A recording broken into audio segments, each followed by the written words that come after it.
dia a todos.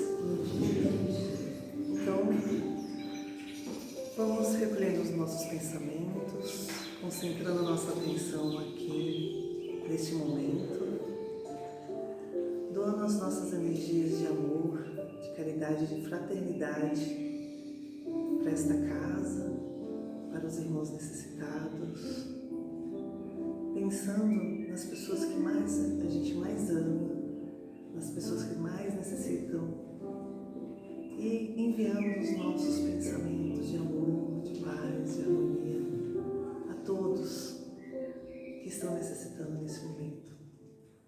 Gostaríamos de agradecer a equipe espiritual dessa casa.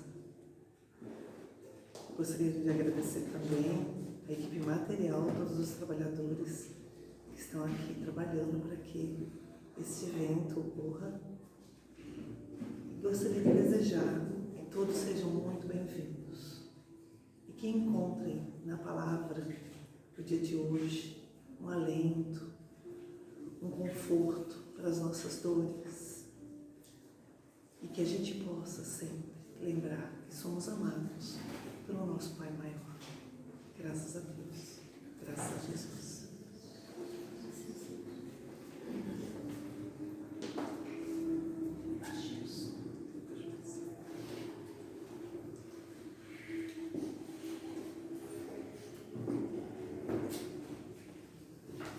Bom dia. Tudo bom, gente?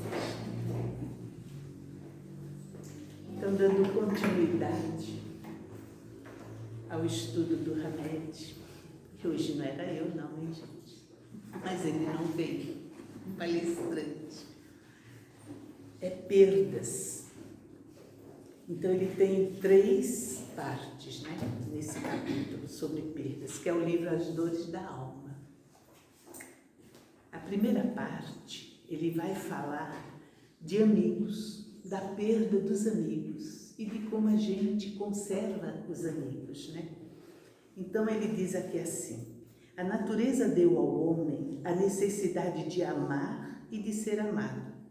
Um dos maiores gozos que lhe são concedidos na terra é o de encontrar corações que com o seu simpatizem.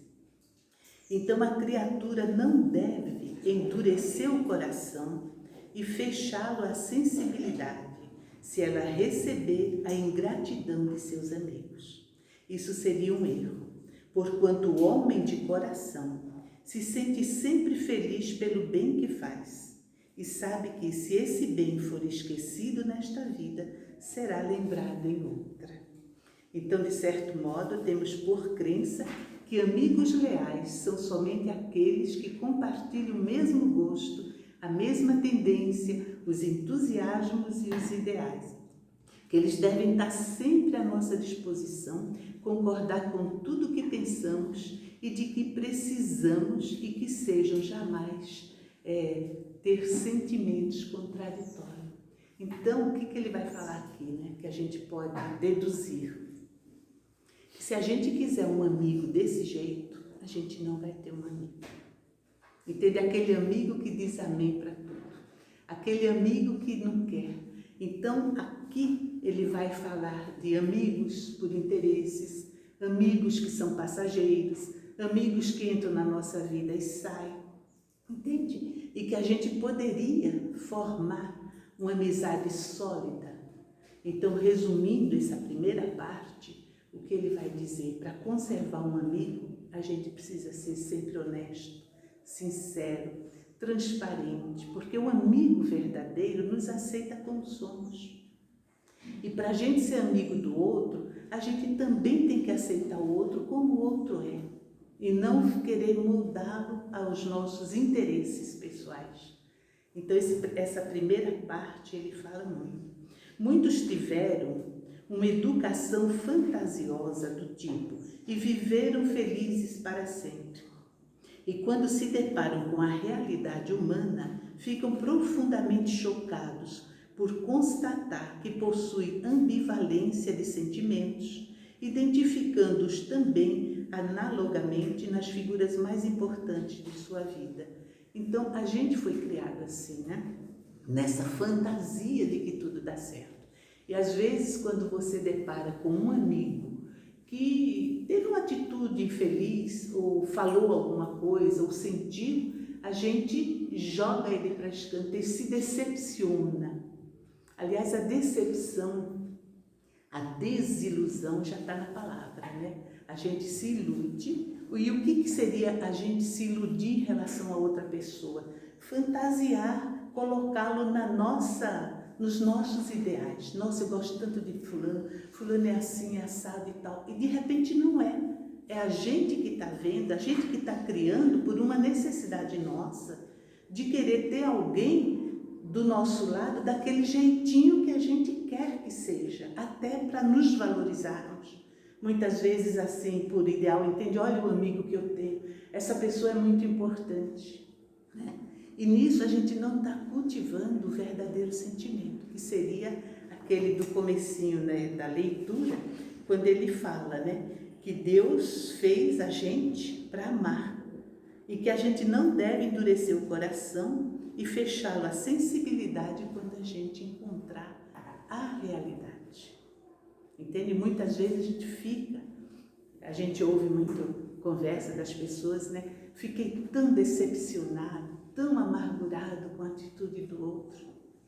Se você fosse amigo de verdade, aí é que você teria que ajudar o outro, não é verdade? Não seria assim? Então aí a gente vê até pelas nossas relações como nós estamos, né? Por isso que Deus nos fez esse espelho um do outro, né? Aí a gente vai ver o quanto a gente projetava no outro, naquele pseudo-amigo, os nossos sentimentos, né? As nossas fantasias, o nosso ideal de pessoas, né?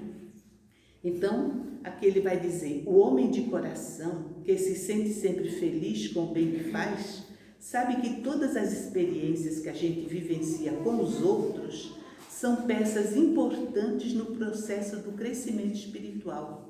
Então não basta simplesmente ignorar as ingratidões alheias, não guardar eternos ressentimentos. A gente tem que também avaliar e aprender com o seu próprio sentimento de perda e de abandono. Quando a gente sente-se abandonado por um amigo, né? A gente sente que a amizade se rompeu. Então é olhar para dentro de nós. Por que se rompeu, né? Existem amigos, ele diz, amigos de atividades habituais, que possuem uma convivência restrita, que a gente encontra no trabalho às vezes, ou de vez em quando, né? Mas tem outros amigos que a gente qualifica como vantagens recíprocas. Quem já teve amigo assim? Poxa, é legal ser amigo de fulano, porque fulano tem um cargo importante em tal lugar, porque fulano é isso, é aquilo, né? Então você sente que precisa ser amigo daquilo. Aí Hamed vai falar, né, que são as vantagens recíprocas. Eles são unidos pelas profissões que exercem, pelas promoções sociais de interesse comum e com metas especiais. Tem também os amigos de décadas diferentes. Então eu vejo por mim, né, que já estou velha, com amigos jovens. Eu falo, o que é esse jovem? Né? Mas a gente tem esse tipo de amiga, né? As idades diferentes, mas as emoções são tão parecidas, né? Ou aquele jovem já envelheceu, ou o velho ainda está jovem, porque fica junto, né? Sente aquela afinidade, aquela intimidade, não parece que tem a distância, né, cronológica. Tem também, ele fala, os amigos itinerantes ou transitórios, né, que passa pela nossa vida e deixa às vezes um marco muito profundo, né? Parece que tem pessoas que realmente marcam. Não sei se vocês já encontraram alguém assim, que a gente não esquece, né? Então tenho várias, inclusive algumas já desencarnaram, mas você não esquece o perfume da pessoa, as atitudes, o jeito de olhar, as falas, né? Então adquire, ele fala, tem amigos que adquirem uma intimidade carinhosa e verdadeira, que enseja a permuta de experiências de vigor, de ânimo, né? Isso é muito bom. Outra categoria de amigos, né? os itinerantes e transitórios que cruzam nossa vida durante uma etapa. Compartilha nossa amizade em épocas cruciais. Outras vezes, nos buscam para aprendizagem, passam por nós nas encruzilhadas do caminho. Tem também aqueles amigos íntimos ou permanentes, que possuem afeto mútuo e se conserva indefinidamente. Então, esses amigos íntimos, eles alargam o nosso mundo interior na medida em que aumentam a capacidade de compreender as similaridades e as diferenças entre si mesmo. Então, os amigos que são diferentes, né? Eu, pessoalmente, tenho 2 amigas que eram espíritas e não são mais, mas a gente continua tão amiga, do mesmo jeito. E quando a gente se encontra, uma fala do budismo, a outra fala da eubiose. Eu falo de espiritismo. E a gente troca muitas ideias e continuamos ali, muito amiga, respeitando o que cada um escolheu. Porque cada um tem o direito, né, de fazer sua trajetória. E interessante que dentro da espiritualidade a gente não vê diferença, sabe? Porque religiões são rótulos. O religário, que é a nossa religação com Deus, é pessoal, é tão íntimo que não cabe num rótulo. Então, tanto faz ser espírita, católico, protestante, budista, entende? Isso não impede a gente de conviver, de estar junto, porque é muito mais profundo o religar com Deus do que os rótulos das religiões que a gente segue. Então, estamos aqui, somos espírita, é um caminho, mas a espiritualidade de cada um pode trazer a gente mais perto, mais próximo, no respeito, porque vocês podem estar vendo isso aqui com outro olhar. Se fosse cada um de vocês que viesse fazer uma interpretação, teria uma outra visão, e todas são respeitadas e todas são, digamos, certas entre elas, porque não tem nada errado na vida, né? Então, nesse momento, quando a gente tem realmente amizade com a pessoa, é um sentimento que transcende realmente todas as circunstâncias e dura muito, né? Dura uma vida inteira, se a gente conseguir estar próximo. Mas mesmo distante, os laços do pensamento, do sentimento nos unem, né? Então, é muito bom. Então, em verdade, para se possuir essa real intimidade com alguém, adquirir plena confiança entre amigos, é necessário nunca esconder o que há de desagradável em nós. Em outras palavras, é preciso revelar a nossa falibilidade. Todos falhamos, né? Todos nós falhamos em tudo. Não querer demonstrar um caráter impecável, isenção de dúvidas, é uma característica dos indivíduos incapazes de perdoar. Em síntese, quando você perde, a perda de amigos representa momentos difíceis e dolorosos. As dores da alma em relação às amizades não são propriamente dificuldade desta época. Já era no passado distante. E no livro do Eclesiástico encontramos registrada a seguinte orientação para quem teve amigo e perdeu amigo: não abandones um velho amigo, visto que o novo não é igual a ele. Vinho novo, amigo novo. Deixa-o envelhecer e o beberás com prazer. Então, quando surgir um amigo novo, vamos deixar esse amigo envelhecer conosco e a gente vai beber com prazer essa amizade que vem. Na segunda parte, porque tem 3 partes, bom, dá tempo, ele vai falar da perda, dos pesares, dos prantos e dos suspiros, né? Quando a gente passa por processos psicológicos de adaptação e de reajuste às perdas da vida. Aqui ele vai falar da morte, né? A morte na Terra é o término de uma existência física. É a passagem do ser infinito para uma nova forma existencial. É um interlúdio, ou seja, é um intervalo entre as diversas transformações da vida, a fim de que a renovação e a aprendizagem se estabeleçam. Morrer não é uma perda fatal, não é um mal, é um essencial processo de harmonização da natureza. Gente, olhar a morte por esse ângulo seria uma lição assim essencial para a gente aprender. Sofreríamos menos.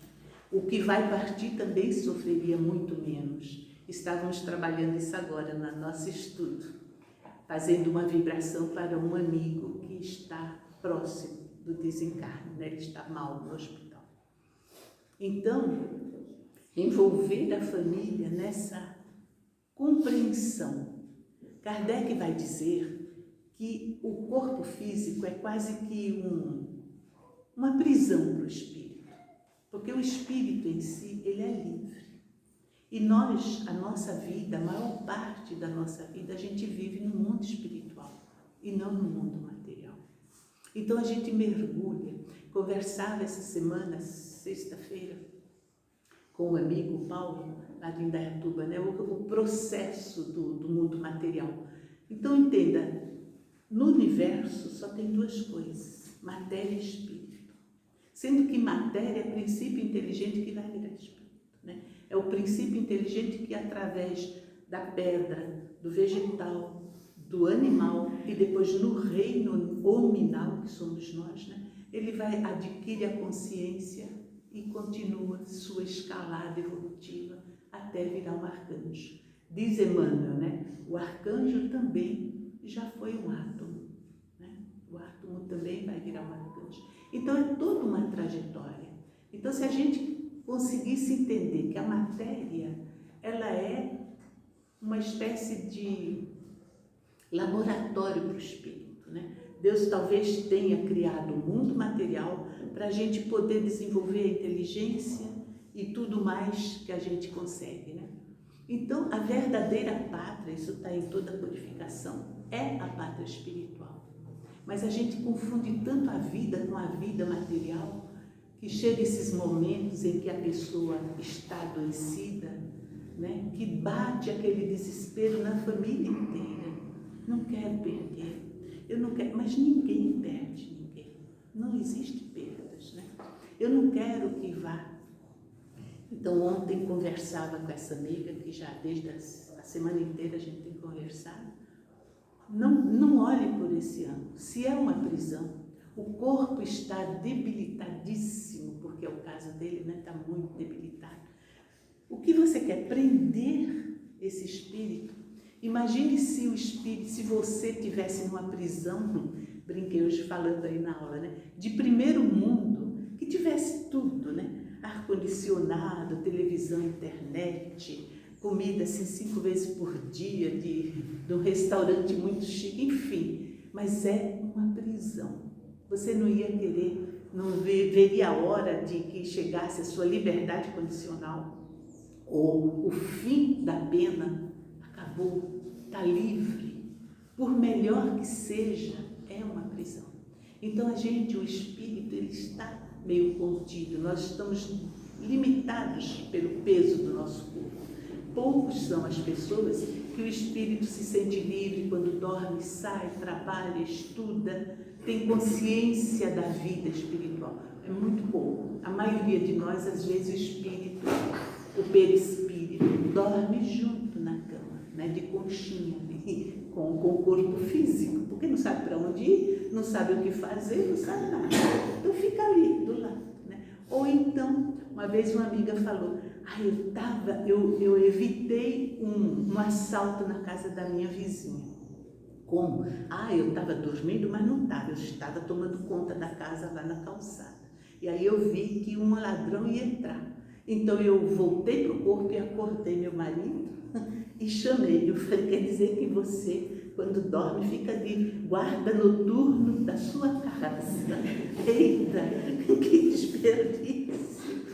Porque foi, né? Entende? Então são poucos os que têm essa vontade de sair do corpo e fazer alguma coisa produtiva, estudar, aprender, entrar corrente de socorristas, por exemplo, né? Então, esse fuso horário facilitaria muito a gente, né? Ajudar lá na África, agora no terremoto, né? Fazer alguma coisa legal. Então, a maioria não faz. Então, confunde a vida com isso. E nesses momentos fica desesperado. Então, o que Hamed fala? A dor da perda, contudo, está radicada na incompreensão a seu respeito, ou na apreensão que a precede e a acompanha. Eliminando-se esses fatores, ou seja, eliminando a incompreensão e a apreensão, os indivíduos verão a morte como um momento de renovação inerente à natureza. Tudo se renova, tudo se transforma, nada se perde na natureza, né? Inquestionavelmente, é um período que antecede o reencontro dos atuais e dos antigos amores. Vamos pensar por esse lado, né? Que a gente vai para o lado de lá e vai encontrar outras pessoas e vai se abrir um portal e uma colônia, e não tem ninguém, não tem gente, ninguém que não seja ajudado na hora da morte. A misericórdia divina não permite, até porque cada um de nós não tem um anjo guardião. Você acha que ele ia abandonar a gente na hora da morte? Não vai. Porém, uma boa parte não quer, olha para o anjo, não quero saber. Eu vou, quero a minha casa, eu quero estar com os meus e volto. E fica meio que uma assombração dentro da casa da gente, né? Alma penada, estou brincando, gente. Mas muitos ficam, né? Justamente porque não compreende.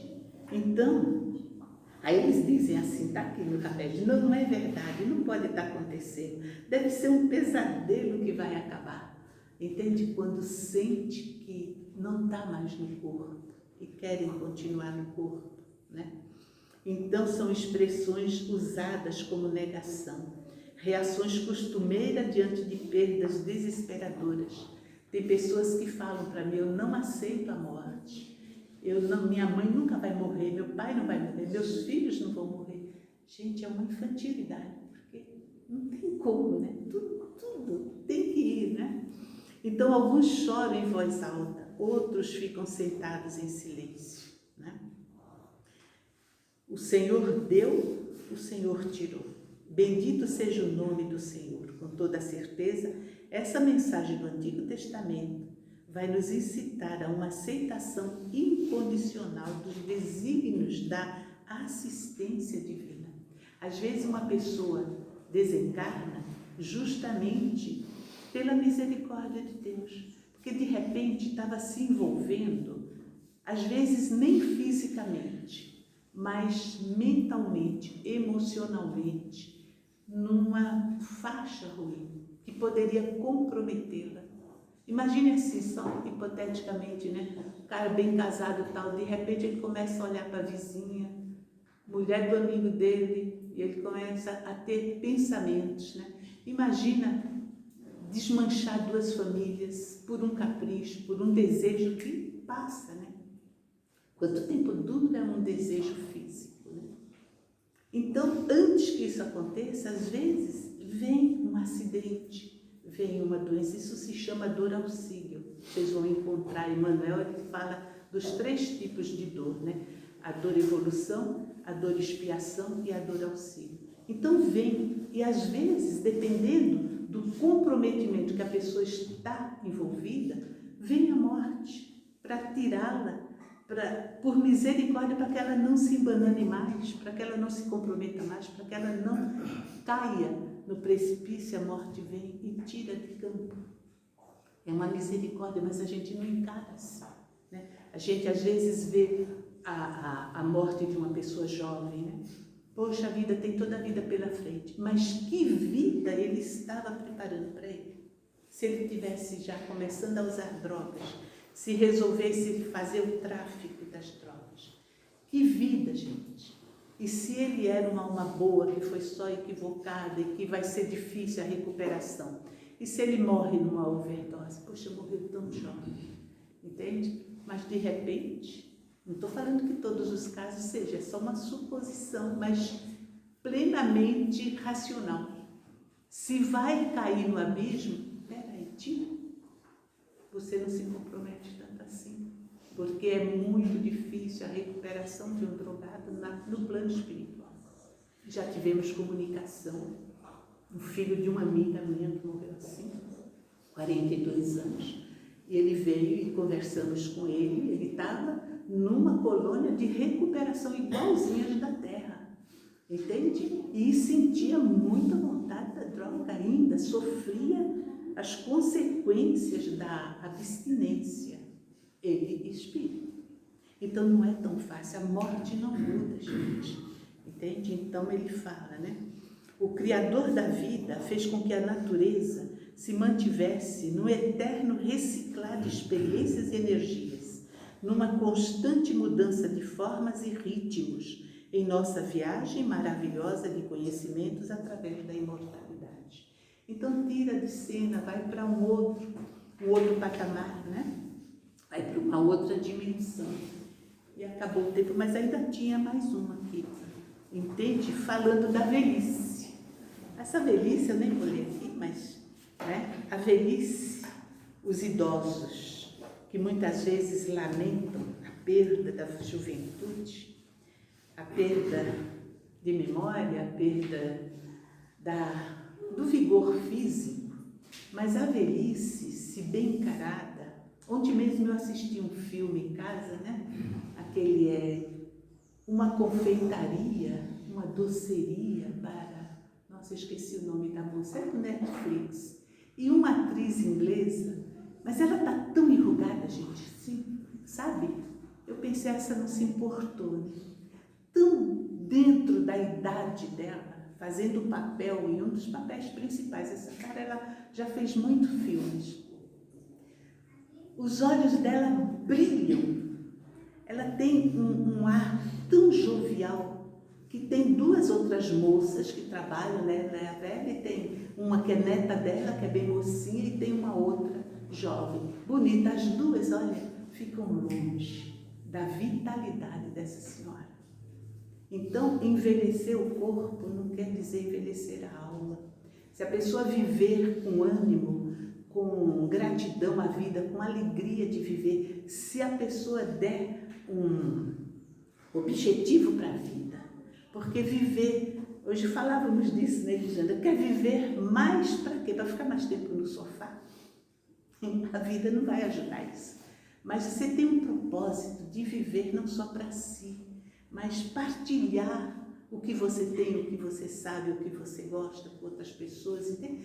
Não ter preocupação, eu preciso descansar, eu estou cansada, eu preciso fazer isso, para, vai. Então eu vi nessa atriz ontem, né? Eu pensei, tantas atrizes jovens estão se deformando com botox, né? Querendo segurar a aparência juvenil a todo custo.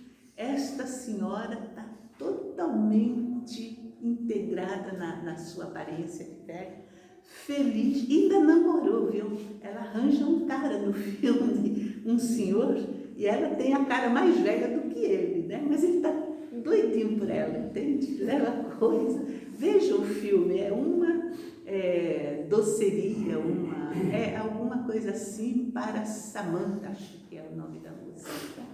É bem comédiazinha leve, né? Mas mostra isso. Então, essa parte aqui da velhice, não tema a velhice, né? Limita a nossa locomoção, as nossas atividades estão meio limitadas, mas a mente não está, o coração menos ainda, entende? A nossa inteligência pode continuar aí ativa, né? Só você exercitá-la. E você terá uma velhice feliz, sem medo da morte, porque quando chega a hora, vai, de qualquer forma. E que seja, entende, a vida, uma continuidade da nossa vida material, que levou até a longevidade, né? Você viveu aí, tem gente vivendo 90, 100 anos, que bacana, né? Atuando. Então, a vida do lado de lá é a continuidade da vida do lado de cá. Então que você, até o Radamés brincou, para onde eu vou? Falei, vai onde está teu coração. Porque foi isso que Jesus falou. Onde está teu tesouro, está teu coração. Então a gente vai sair daqui e vai para o lado de lá. Então vamos agradecer a Deus a longa vida que Ele nos deu. E assim a gente encerra. Deu para entender? Vocês pegam o livro e leiam, tá? As dores da alma. Ou então, coloca lá no YouTube, né? Francisco do Espírito Santo Neto, palestras. Aí vocês vão ver na playlist, ele tem muitas palestras, o Kiko, que é o autor desse livro, né? Quer dizer, o autor não, ele é o médium que psicografou, o autor é o Espírito Ramírez. Tá? Procurem, ouçam, aí ele vai explicar direitinho esse assunto. Deve ter alguma sobre perdas. Então, vamos encerrando. Desculpe o improviso, mas só temos a agradecer a Deus a oportunidade de estarmos aqui, de estarmos vivos, de estarmos conscientes, Senhor, de que a vida é eterna e que estais aí nos ajudando a levarmos os nossos dias com consciência, com gratidão e a serviço do Teu Evangelho, a serviço do próximo, que no fundo é a serviço de nós mesmos, porque cada um está no outro. Estamos todos juntos, somos todos um. Que a Tua paz, Senhor, nos envolva, nos acolha, nos una, né? Para que a gente prossiga a nossa jornada, um dependendo do outro, um ajudando o outro. E assim, unidos, chegaremos. Vamos deixando uma vibração, Senhor. Nosso magnetismo, nossa energia impregnada de coragem, de fé, para os irmãos lá da África, para o terremoto lá que aconteceu no Marrocos. Muita gente soterrada, que nossas energias possam estar nas mãos do socorrista, auxiliando quem ainda esteja vivo, nosso ectoplasma impregnado de força, de ânimo, para algum possível vítima ainda viva e soterrada em escombros. Tenha fé, meu irmão, tenha ânimo, coragem, que ninguém está desamparado, que nossas energias nesse momento, unidos aqui estamos, possamos doá-la à equipe espiritual desta casa, Joana, para que leve, socorra, minimize as dores, Senhor, e ajudai nossos irmãos, assim como os do Rio Grande do Sul e todos os que sofrem de alguma forma. Que possamos estar sempre vibrando pela nossa família planetária, pelo nosso planeta. Que assim seja, que haja paz, força e coragem para todos nós. Graças a Deus.